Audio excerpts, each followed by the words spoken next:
All right, here we go again with another Q&A session with my old ass. So we asked you on Instagram to send your questions in, so we're just going to read straight from the list. Top 10. Okay, over and over again, this one guy has been asked, well, actually a lot of people ask me over the years, but this one guy is persistent in asking me, what does CT stand for?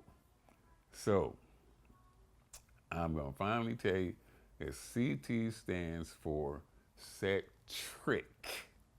CETRIC. Okay, my mom named me Set Trick. CETRIC Fletcher.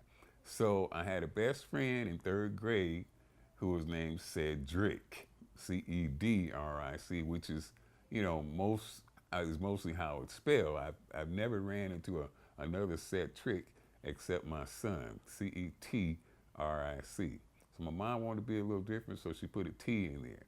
So in third grade, Cedric and Cedric, we was best friends. And my teacher would say, hey, Cedric, and we both would go, yes. And she said, okay, forget that. I got to put an end to this. From this day forward, you're going to be CD and you're going to be CT.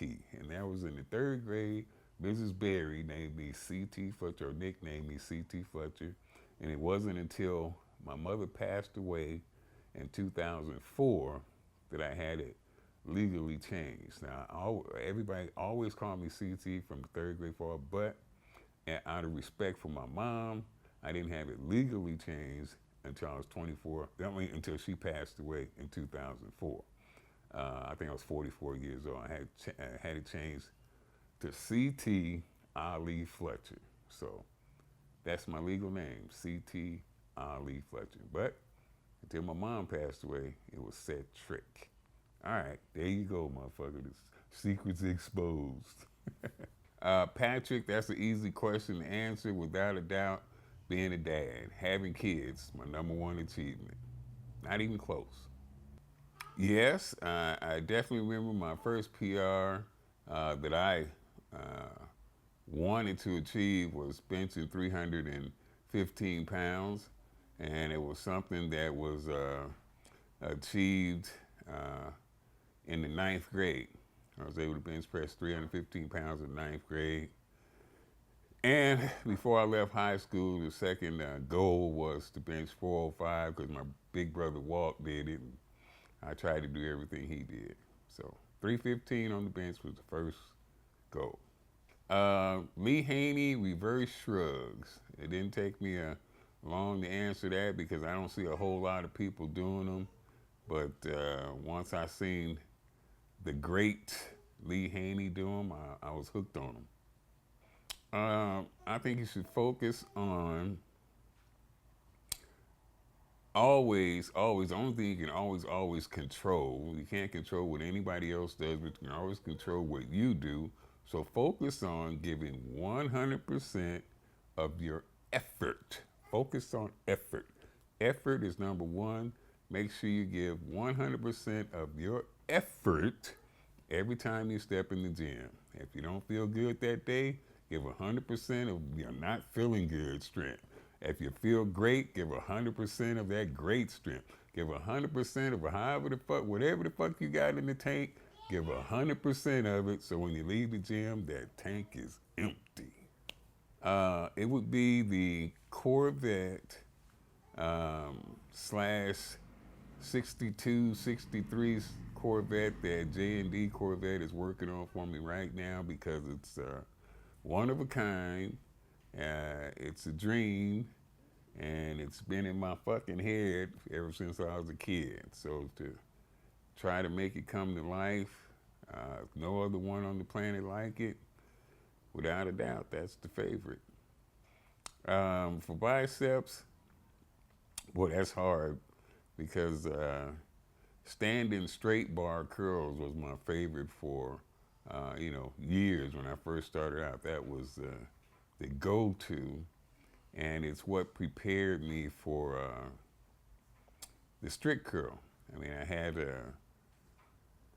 that was my thing. I mean, I would go up to 225 on the straight bar curls and do that for repetitions. I could straight bar curl 225 pounds, 10 reps with strict form when I was a young guy. And all of that prepared me for later on years when I, had to do the strict curl. But if I had to choose one, it would always be the preacher. Preach, preach, preach. Preacher man. That's what I have a routine called Preacher Man. So it's going to be preacher curls, and for triceps, the gauntlet. Without hands down, the gauntlet. Both. Both. That is the damn question. That is the answer right there. You don't want to do just be pigeonholed into either or. Either I'm going to go heavy or I'm going to go light and do a lot of reps. Both them motherfuckers. Do both of them. I mean, one day you could do it one way, one bicep training session, you do heavy. Next bicep training session, you do a whole bunch of fucking reps. But both. You don't want to leave no fucking stones unturned. Do them both. I don't know about that hippie part, but I'm really loving the plant-based part. It helped me with my numbers. My doctors are happy. It makes me feel blood pressure. When I say numbers, I mean blood pressure, cholesterol, things like that. All those numbers are looking great. Kidney function, all looking great. And I'm feeling much, much better. So I'm gonna stay. They can talk all the shit they want to, and you do. But I'm gonna stay plant-based. So talk your shit all you want to. Oh, I'd have to be a bad guy. Bad guys had the most fun. I'm sorry. Bad guys, that was my grandbaby waving at me. Yep, bad guys had the most fun, and I'd have the most fun being a bad guy without a shadow of a doubt, And sometimes they're supposedly bad guys, but the fans love them. I'd like to be that kind of in-between guy, like my buddy Stone Cold Steve Austin. He wasn't really what you'd call a good guy, but they loved the fuck out of him because he was like, I'm just me. I'm my motherfucking self. Like me, don't like me, I don't give a fuck. I'm gonna guzzle this goddamn beer and stun your ass. But and give me a hell yeah. So somebody like that. Well, physically, gotta do something different. Got to do something different. Plateaus usually come from doing the same fucking thing over and over again. And the definition, of crazy is doing the same thing over and over again and expecting a different result. You have to change it up, do something different, hit it from a different angle, something out of the box. Think outside the box to physically change it or get past that sticking point. And also percentages are a great way to do it. And percentages for any power lifter, anybody that's power lifter, they know what I mean. When I say percentages, it's gradual increases. Gradual increases, usually based on a percentage formula where you take a percentage of your max and gradually increase each week. So it's gradual increases. It's also another way to get past, or percentages is another way to get past sticking points. And mentally, the way to get past the sticking point mentally is, I would say, to, if you're not already, to become obsessed. People say obsession is a bad thing, but as you know, I've never subscribed to that theory. I think obsession is a fucking magnificent technique. It's something to use. When you're obsessed with something, you think about it when you first get up in the morning, you think about it during noonday, think about it at lunchtime, think about it at dinner time, and when you lay down to go to fucking sleep, you're still thinking about it. It keeps you up at night. If something bothers you that much and you're that obsessed with it, you'll figure out a fucking way to get it done. So become obsessed with it. Well, I'm gonna say this. First of all, I don't consider myself vegan. I consider myself plant-based, and I don't eat, any meat whatsoever. And the reason I say the difference, or I make emphasis of the difference, is because vegans are very, very, they have a very strict set of guidelines.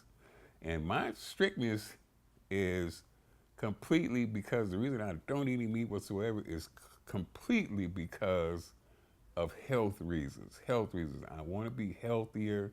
I want to live longer. I want to stay around it. And I fucking feel better not eating meat.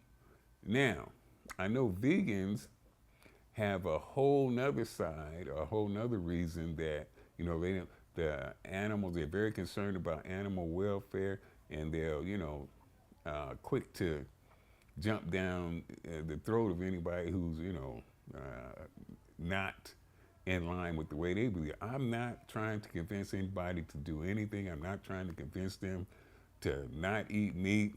So that makes me different than a vegan. Every vegan that I know is trying to convince other people to be a vegan. And I'm not trying to convince you to do a damn thing. I'm doing this for CT and for me and my health. And if you want to eat meat, that's fucking fine with you. But would I have changed earlier? Would I have not eaten 4 Big Macs and 4 French fries and 3 strawberry shakes and apple turnovers for 25 years? Yes, I would have definitely switched if I had known, because I believe it would have kept me from having, pacemakers and stents and aortic valves and finally a heart transplant. So yeah, I think I could have went quite a while longer. I might have been having that stuff now instead of, when I first had my first open heart surgery, I was 45 years old. I probably could have lasted quite a while. I think it was inevitable that I would have heart problems because it's hereditary. My mom and all 9 of her brothers and sisters all passed from heart problems. So that's 10 people on my mom's side that all passed away from heart-related problems. So I think it was inevitable for me to have heart-related problems. But I think if I had been eating right for all those years, I could have held it off for quite a while. Well, thank you motherfuckers for watching CT Fletcher Motivation on YouTube. Like, subscribe, don't subscribe. I don't give a fuck either way. But what you do need to do is take your punk ass over to ctfletcher.com and buy something. Cause I fucking said so.